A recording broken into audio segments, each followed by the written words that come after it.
all laws are meant for reviews from time to time. Even if you find them adequate after the review, it does no harm to review the law to be sure at least that it is still relevant to the people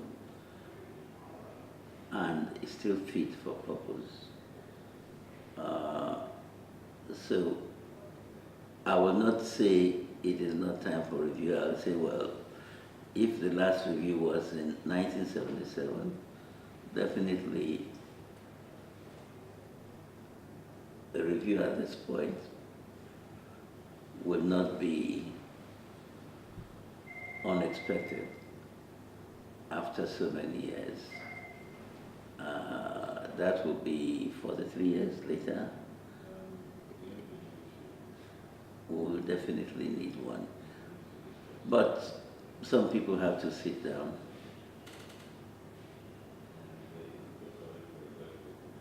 to agree on the objectives of that review. You don't do a review just for the sake of having a review. You must set out a proper agenda, what the objectives of the panel in the review should be, what are the things they are looking for, and what are the results they should come up with at the end of the exercise. First, I'll correct that. I am a Nigerian. I'm not an expert. I've worked in the financial sector all my life.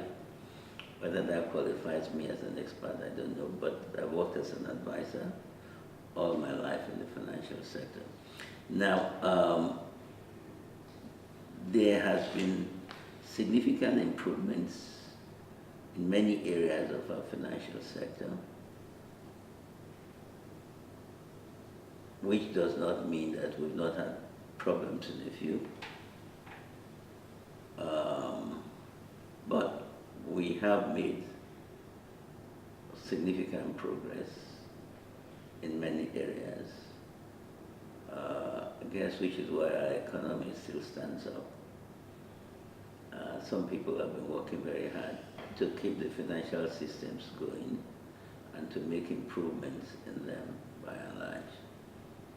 So we are very much abreast with the rest of the world in most of our financial systems, if not ahead in one or two areas. Very significant setback in the Nigerian economy. I remember as far back as the time of Chokubu, he actually brought my attention to that for the first time, that we have a massive informal sector.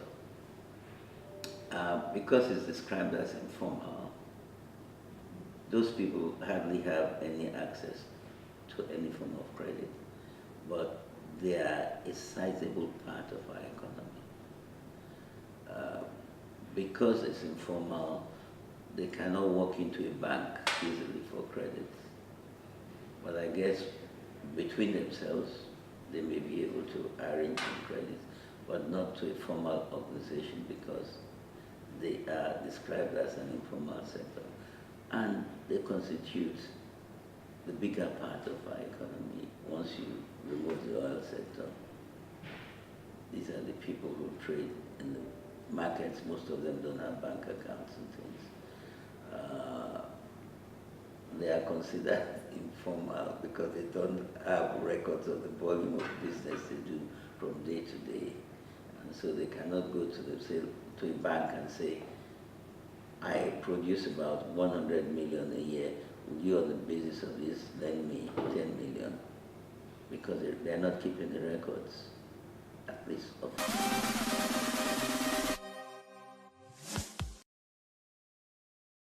Is what is an SME, because I mean there are various definitions for what is an SME. In some countries, SMEs depend on the amount of people being employed. In other countries, it's the amount of turnover and so on. So SMEs, if I'd refer to what we consider in Nigeria SMEs, well, that is small and medium scale, which means actually companies that are struggling and cannot necessarily afford to get what bigger companies can get. Actually, this year we are 50 years old, and that is also why, well, we're 50 years old and we're going through this big expansion for us. The challenges have always been the same. Nothing has changed. A lot of the challenges are low demand, products coming in from China and India which are considerably cheaper, our infrastructural challenges, financing challenges, and so on. So, and to add to this, we need to add is the globalization challenge and the actual artificial intelligence challenge of the countries that are espousing artificial intelligence in the rest of the world. So the way we are going to deal with it is by actually moving into that technology to be able to put us up to that level as the countries that are in the forefront.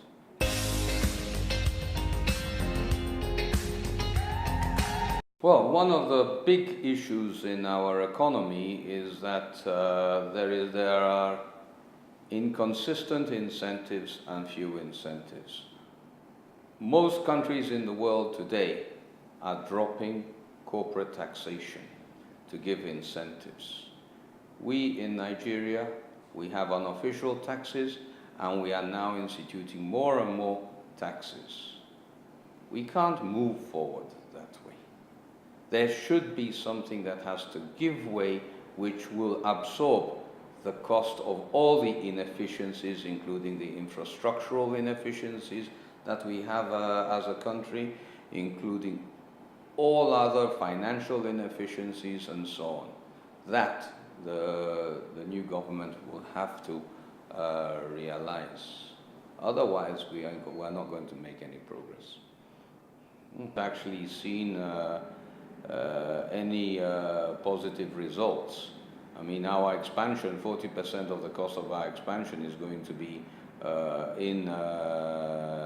in power, securing power through generators and so on. One thing that we are having hope is that with the privatization of the power sector, and if policies are being followed and so on, that we are hoping that in a few years we should be able to get at least stable power for certain industrial sectors to be able to make us competitive. It won't happen overnight.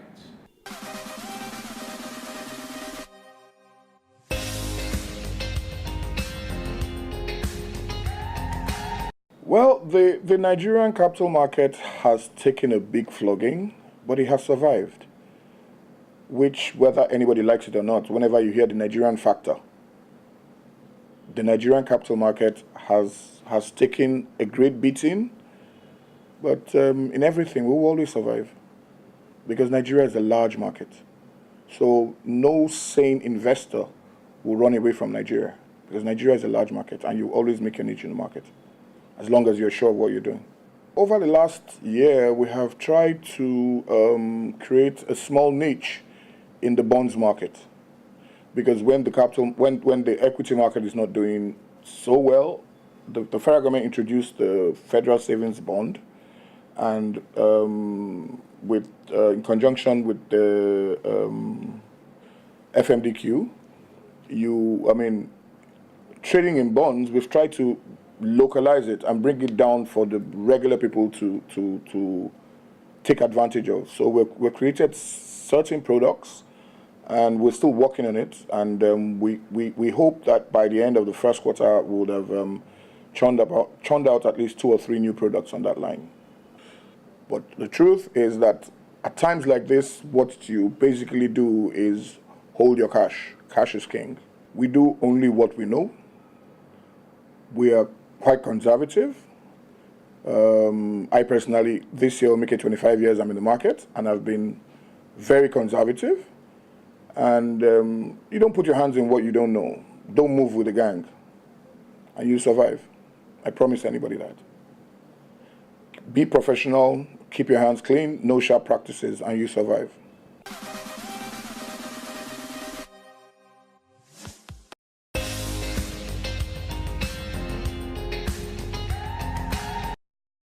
One of the issues that must be addressed critically is manpower production and utilization.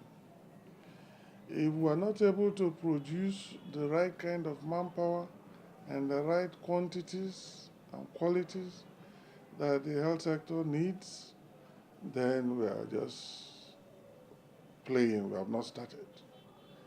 So it is in that light that we must look at the issue of residency training, which is a program that helps us to produce doctors at the highest realm. These are doctors that can help to produce other doctors when they finish training and can help to provide care at the highest levels. So playing with such a program of training or not paying very serious attention to it, to my mind, is like playing with the future of Nigerians, both born and yet unborn. So I think that any serious government must pay particular attention to the residency training program of the various teaching hospitals under the supervision of the Federal Ministry of Health and the National Postgraduate Medical College of Nigeria. They must pay very particular attention. Even the National Postgraduate Medical College is reeling under very severe financial burdens. So how do you expect them to be able to cope with the training needs and demands of the country? So these are areas that the country needs to look into very critically. The second will be how to retain this level of manpower after they have been trained. Because, for instance, in this hospital, I lost 3 of my consultant anesthetists to brain drain in 2018. The 3 that I was used to that helped me to operate here all traveled overseas. I had to start looking for new consultants. So, I mean, the rate of brain drain is a serious calamity. I see some people using all kinds of euphemisms to describe it, or some say even that it is good for the country. Teaching and specialist hospitals, special medical centers are properly funded, properly equipped, and so that they can come in with their special skills, high skills, and be able to practice.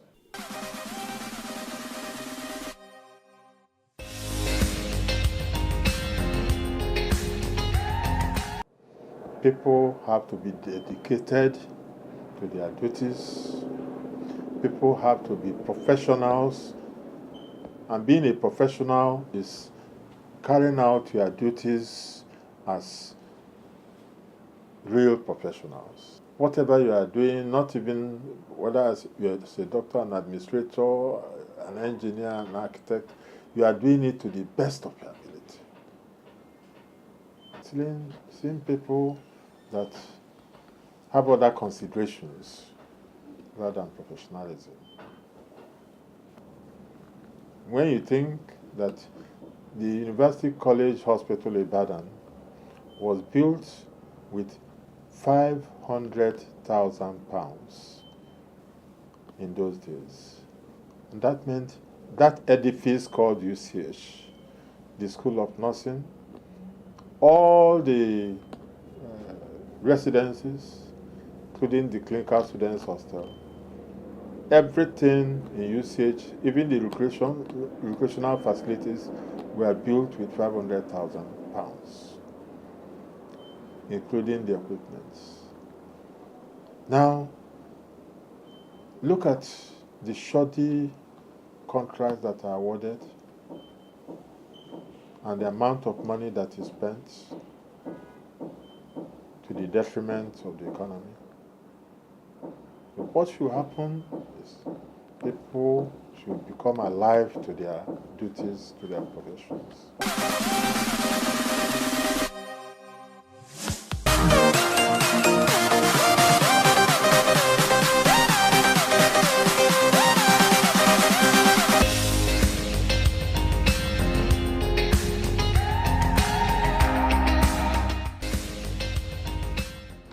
The major issue in the health sector is lack of commitment from the leaders, from the people that are supposed to provide basic health amenities for the citizenry.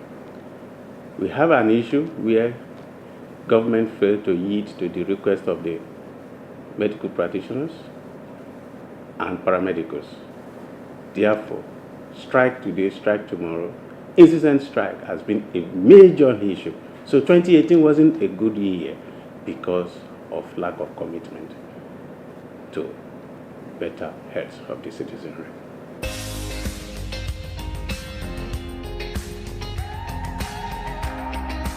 Corruption has been on for so long, and this has been an issue even in the health sector. So the NHIS that you talk about is being politicized. The HMOs are not committed. The hospitals, the enrollees, how much is the capitation fee? These are issues that needs to be revamped, readdressed, and reformed so that we can get it right in this country. As long as things are not done right, we are having square peg in a round hole. There will always be an issue. So therefore, NHIS is not a viable alternative, at least for now. So the health sector, I would say, is in shambles, is death on arrival until the stakeholders come together to come and fix it. The leaders must be ready, the followers must be ready, all the stakeholders must come on board without any sentiment for us to be able to move the health sector forward.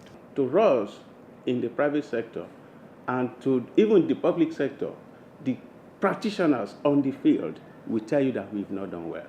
Looking at the drug aspect, the medications, there are so many adulterations. You try to investigate a particular ailment. It tells us that, okay, these are the drugs sensitive to this microorganism. You get to the pharmacy to get these drugs, you see that those drugs are not just there. Where they are there, they are adulterated. They are not original. And you now see that these infections, this disease keep reoccurring. So how do we solve this problem? So until we are able to change all these things and let us have very potent, good drugs that will help to nail an infection in the mud once and for all.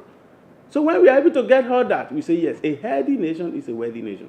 When individuals are healthy, then they're able to put in their maximum capacity utilization will be very, very easy. But where that is not done, then we are in trouble.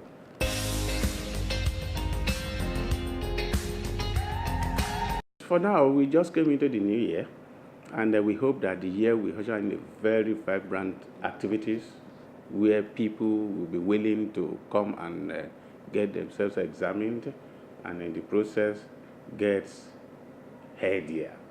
So Unjudged is positioned in a way, by God's grace, to help in this regard. And so far, I think we are 2019 compliant. We have the seasoned scientists to do the job. We have licensed, current practicing licensed professionals that will help us to get the job done. And by God's grace, anyone that we see, I'm sure will go back smiling. At least we are sure of that. And we are trying to source our materials locally. That is going to be a little bit lower than the cost price we are having now, because almost everything is being imported. So what we are trying to do is for us to source locally and see what we can do. And also the SON, Standard Organization of Nigeria, to also come to our rescue so that all these things will not be substandard. When we have all that, then the price of our commodities will definitely come down, and I believe for people to be able to afford it will also come down. So we are exploring ways where we can get this thing done so that Nigerians, when they come in, they can easily get value, at least at a very affordable price.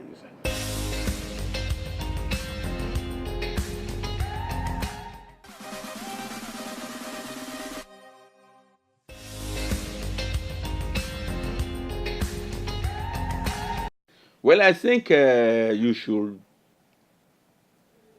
crawl before you walk.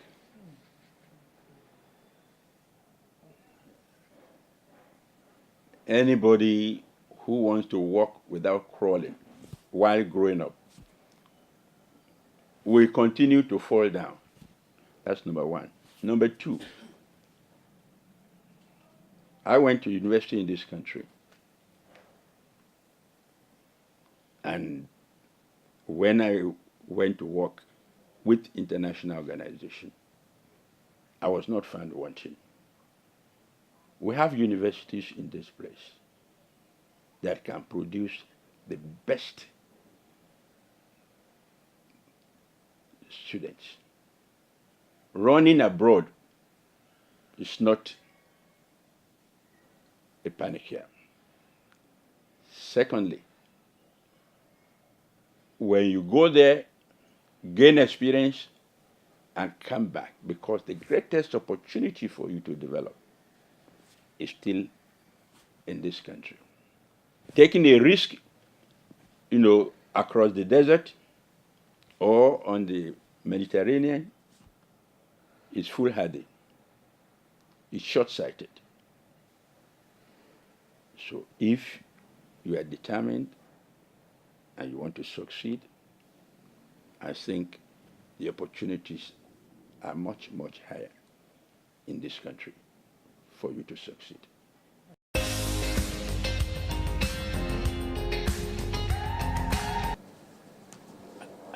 I value most is my name, integrity, because I have a name to protect and I have a reputation to defend. Because I come from a very big family and a relatively successful family. I'm very careful to ensure that I don't bring any blemish to that family.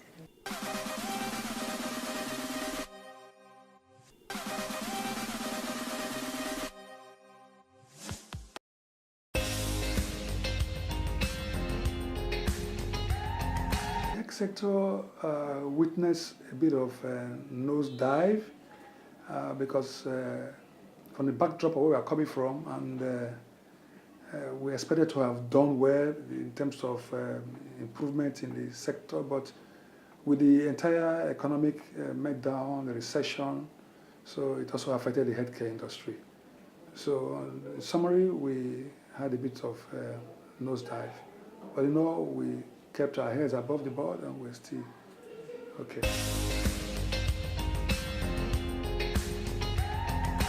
The health sector, a pass mark, considering the funding, the level of funding, considering the difficulty with the environment and the terrain with which we are working, I think it's quite a good pass mark.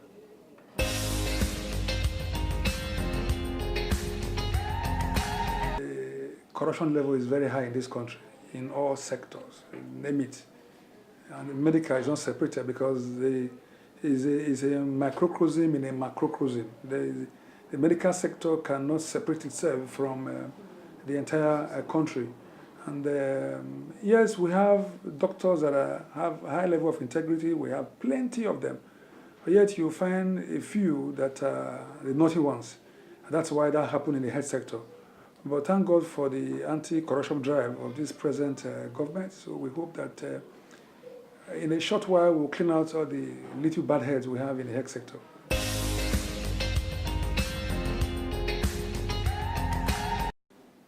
Early 2018, January, February, because Nigeria was just coming out of a recession then, and it was pretty tight, getting client to pay your bills, and overheads is high.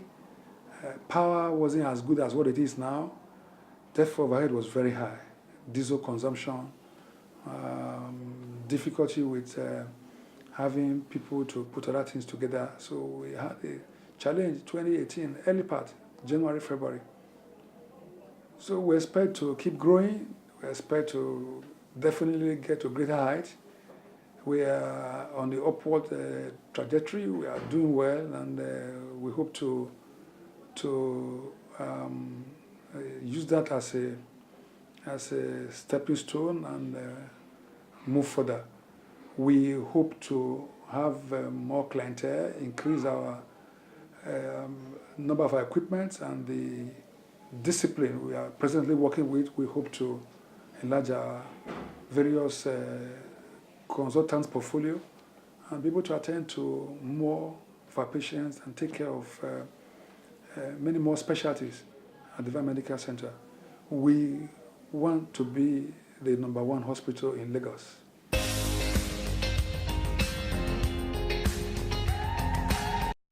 God, only God. There's nothing a man can do by himself except by God. Without him, we can do nothing. God has been our help. God has been our source.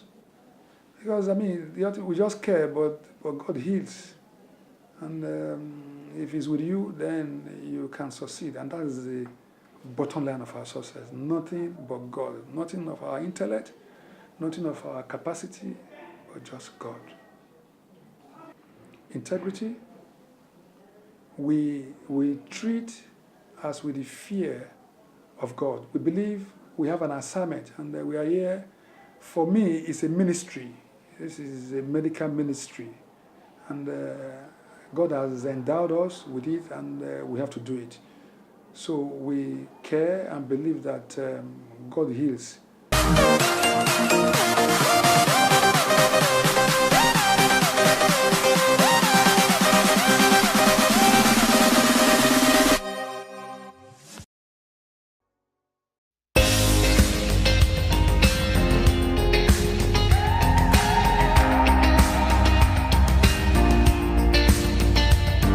If you're